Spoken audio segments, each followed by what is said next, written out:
ರಾಜ್ಯದ ಉಪಮುಖ್ಯಮಂತ್ರಿಗಳು ಮಾನ್ಯ ಶಿವಕುಮಾರ್ ಅವರನ್ನು ಭೇಟಿ ಮಾಡಿದ್ದೆ.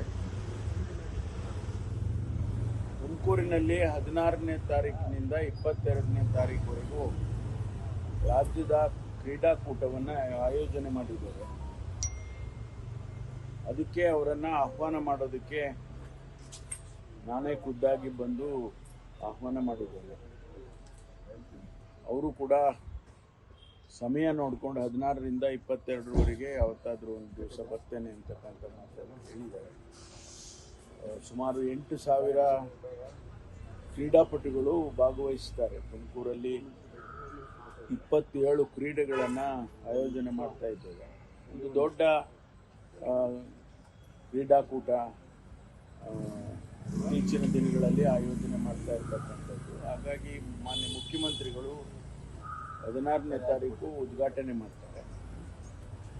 22ನೇ ತಾರೀಕು ಸಮಾರೋಪ ಕಾರ್ಯಕ್ರಮಕ್ಕೆ ಮಾನ್ಯ ರಾಜ್ಯಪಾಲರು ಭಾಗವಹಿಸ್ತಾರೆ. ಅದಕ್ಕಾಗಿ ಅವ್ರನ್ನ ಭೇಟಿ ಮಾಡೋದಕ್ಕೆ ಬಂದೆ. ಬೇರೆ ಯಾವುದೇ ವಿಷಯಗಳನ್ನು ನೀವು ಕೇಳೋದಕ್ಕೆ ಮುಂಚೆನೇ ಹೇಳ್ಬಿಡ್ತೀವಿ. ಬೇರೆ ಯಾವುದೇ ವಿಷಯಗಳನ್ನು ನಾವು ಚರ್ಚೆ ಮಾಡಿಲ್ಲ. ಸರ್, ಈಗ ಆಧಾರ್ ಕಾರ್ಡು ಎಲ್ಲವನ್ನೂ ಮಾಡ್ಕೊಂಡಿದ್ದಾರೆ ಅನ್ನುವಂಥದ್ದು. ಅದನ್ನೆಲ್ಲ ವೆರಿಫೈ ಮಾಡ್ತಾ ಇದ್ದೀವಿ. ಈಗಾಗಲೇ ನಾವು ಇಡೀ ರಾಜ್ಯದಲ್ಲಿ ಬಾಂಗ್ಲಾದೇಶಿಗರು ಎಷ್ಟು ಜನ ಇದ್ದಾರೆ ಅಂತೇಳಿ ಒಂದು ಸ್ಟ್ಯಾಟಿಸ್ಟಿಕ್ಸ್ ತೆಗಿಬೇಕು ಅಂತೇಳಿ ನಾನು ನಮ್ಮ ಇಲಾಖೆಯಲ್ಲಿ DG ಅವರಿಗೆ ಮತ್ತು ನಮ್ಮ ಕಮಿಷನರು ಬೆಂಗಳೂರಲ್ಲಿ ಎಲ್ಲ ಸೂಚನೆ ಕೊಟ್ಟಿದ್ದೇನೆ. ಅವರು ಆ ಕೆಲಸ ಮಾಡ್ತಿದ್ದಾರೆ. ಎಲ್ಲೆಲ್ಲಿ ಬಂದಿದ್ದಾರೆ ಅವರು ಕೆಲವರೆಲ್ಲ ಬೇರೆ ಬೇರೆ ID ಕಾರ್ಡ್ಗಳು ಮಾಡಿಸ್ಕೊಂಡಿದ್ದಾರೆ. ಅಲ್ಲಿ ಯಾವ ರೀತಿ ಮಾಡ್ಕೊಂಡಿದ್ದಾರೆ, ಆಧಾರ್ ಕಾರ್ಡ್ ಇರ್ಬೋದು ಮತ್ತು ಬೇರೆ ಬೇರೆ ರೀತಿಯಲ್ಲಿ ಅವರು ಐಡೆಂಟಿಫಿಕೇಷನ್ಸ್ಗಳನ್ನು ಮಾಡಿಕೊಂಡು ಬಾಂಗ್ಲಾದೇಶಿಗರೇ ಅಲ್ಲ ನಾವು ಅನ್ನೋ ರೀತಿಯಲ್ಲಿ ಅವರು ಬಿಹೇವ್ ಮಾಡ್ತಿದ್ದಾರೆ. ಅದನ್ನು ನಾವು ಪರಿಶೀಲನೆ ಮಾಡಿ ಅವ್ರ ಮೇಲೆ ಏನು ಕ್ರಮ ತಗೋಬೇಕು ತಗೊಳ್ತೀವಿ. ಈಗಾಗಲೇ ಕೆಲವ್ರನ್ನ ಡಿಪೋರ್ಟ್ ಮಾಡಿದ್ದೇವೆ. ಅವ್ರನ್ನ ಈಗ ನೋಡಿ, ಅಲ್ಲಿ ಬಾಂಗ್ಲಾದೇಶದಿಂದ ಬಾರ್ಡರ್ನಲ್ಲಿ ಅವರು ಅಲ್ಲಿ ಬರ್ತಾರೆ, ಅಲ್ಲಿ ಹಣ ಕೊಟ್ಬಿಟ್ಟು ಒಳಗಡೆ ಬರ್ತಾರೆ ಅಂತ ಹೇಳ್ತಿದ್ದಾರೆ. ಕೇಂದ್ರ ಸರ್ಕಾರ ಬಾರ್ಡರ್ನ ನೋಡ್ಕೊಳ್ಳೋರು ಕೇಂದ್ರ ಸರ್ಕಾರ, ಬಾರ್ಡರ್ ಸೆಕ್ಯೂರಿಟಿ ಫೋರ್ಸ್ ಇರ್ಬೋದು ಅದು ಅಥವಾ ಮಿಲಿಟರಿ ಇರ್ಬೋದು, ಅವರು ಅಲ್ಲಿ ನಿಲ್ಲಿಸ್ಬೇಕು. ಅಲ್ಲಿ ಪೋರಸ್ ಆಗಿ ಅಲ್ಲಿ ಬಿಟ್ಬಿಟ್ಟು ಅವರು ದುಡ್ಡು ತೊಗೊಂಡು ಬಿಡ್ತಾರೋ ಹಾಗೆ ಬಿಡ್ತಾರೋ ಕದ್ದು ಬರ್ತಾರೋ ಗೊತ್ತಿಲ್ಲ ನಮಗೆ. ಆದರೆ ಬಂದ ಮೇಲೆ ಅವರು ಭಾಳ ಜನ ಬೆಂಗಳೂರಿಗೆ ಭಾಳ ಶಾಂತಿಯಿಂದ ಇದೆ ಬೆಂಗಳೂರು ಅಂತೇಳಿ ಇಲ್ಲಿ ಬಂದು ಸೆಟ್ಲ್ ಆಗಿಬಿಡ್ತಾರೆ.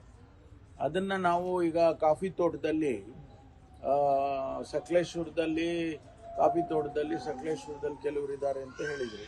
ಅದನ್ನು ಐಡೆಂಟಿಫೈ ಮಾಡಿ ಕೆಲವ್ರನ್ನ ಡಿಪೋರ್ಟ್ ಮಾಡೋ ಕೆಲಸ ಮಾಡಿದ್ದೀವಿ. ಹಾಗೆ ಅವರು ಈ ಮಿನಿಯಲ್ ಜಾಬ್ಸ್ ಎಲ್ಲ ಸಣ್ಣ ಸಣ್ಣ ಕೆಲಸಗಳಿಗೆ ಎಲ್ಲ ಬಂದು ಸೇರ್ಕೊಂಡಿರ್ತಾರೆ. ಈಗ ಆನೇಕಲ್ಲು ಆ ಭಾಗದಲ್ಲಿ ಒಂದಷ್ಟು ಜನ ಇದ್ದಾರೆ ಅಂತ ಹೇಳಿದ್ರು. ಅದನ್ನು ವೆರಿಫೈ ಮಾಡಿಸ್ತಾ ಇದ್ದೀವಿ.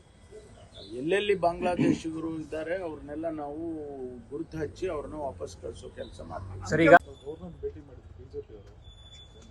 ಇಲ್ಲ, ನಾವೀಗಾಗಲೇ ಅವರಿಗೆ ತಿಳಿಸಿದ್ದೇವೆ. ಗವರ್ನರಿಗೆ ಅವರಿಗೆ ಎಲ್ಲ ರೀತಿಯಲ್ಲೂ ಕೂಡ ಸಮಜಾಯಿಷಿ ಕೊಟ್ಟಿದ್ದೇವೆ. ಅವರೇನಾದರೂ ಕ್ಲಾರಿಫಿಕೇಶನ್ ಕೇಳಿದ್ರೆ ಅದನ್ನು ಕೂಡ ಕೊಡ್ತೇವೆ. ಇದು ಒಂದು ದೂರದೃಷ್ಟಿ ಇರ್ತಕ್ಕಂಥ ಮಸೂದೆ. ಜನಸಮುದಾಯದಲ್ಲಿ ಅನವಶ್ಯಕವಾಗಿ ಹೇಳಿಕೆಗಳನ್ನು ಕೊಟ್ಟು ಗೊಂದಲಗಳನ್ನು ಸೃಷ್ಟಿ ಮಾಡ್ತಾ ಇದ್ದಾರೆ ಮತ್ತು ಅದರಿಂದ ಆಗುವಂಥ ಅನಾಹುತಗಳು ಬೇರೆ. ಅನೇಕ ರೀತಿಯಲ್ಲಿ ಅದರ ಇಂಪ್ಯಾಕ್ಟು ಸಮಾಜದ ಮೇಲೆ ಬೀಳುತ್ತೆ ಅಂತೇಳಿ ಅದನ್ನು ಭಾಳ ಚರ್ಚೆ ಮಾಡಿ ಆನಂತರ ನಾವು ಆ ಬಿಲ್ಲನ್ನು ತಂದಿದ್ದೇವೆ. ಸದನದಲ್ಲೂ ಕೂಡ ನಾನು ಮಂಡನೆ ಮಾಡುವಂಥ ಸಂದರ್ಭದಲ್ಲಿ ಅದನ್ನು ಎಕ್ಸ್ಪ್ಲೈನ್ ಮಾಡಿದ್ದೇನೆ. ಅಸೆಂಬ್ಲಿಯಲ್ಲಿ ಹೇಳುವಾಗ ಎಕ್ಸ್ಪ್ಲೈನ್ ಮಾಡಿದ್ದೇನೆ. ಅಷ್ಟರಲ್ಲಿ ಗಲಾಟೆ ಮಾಡಿದ್ದಾರೆ ಭಾರತೀಯ ಜನತಾ ಪಾರ್ಟಿಯವರು, ವಿರೋಧ ಪಕ್ಷದವರು. ಹಾಗಾಗಿ ಇವತ್ತು ಆ ಬಿಲ್ಲನ್ನು ನಾವು ಪಾಸ್ ಮಾಡಿಕೊಂಡು ಗವರ್ನರಿಗೆ ಕಳಿಸಿದ್ದೇವೆ. ಅವರಿಗೇನಾರ ಕ್ಲಾರಿಫಿಕೇಷನ್ಸ್ ಇದ್ದರೆ ಕೇಳ್ಬೋದು. ಅದಕ್ಕೆ ನಾವು ಉತ್ತರ ಕೊಡೋದಕ್ಕೆ ತಯಾರಿದ್ದೇವೆ. ಸರಿ.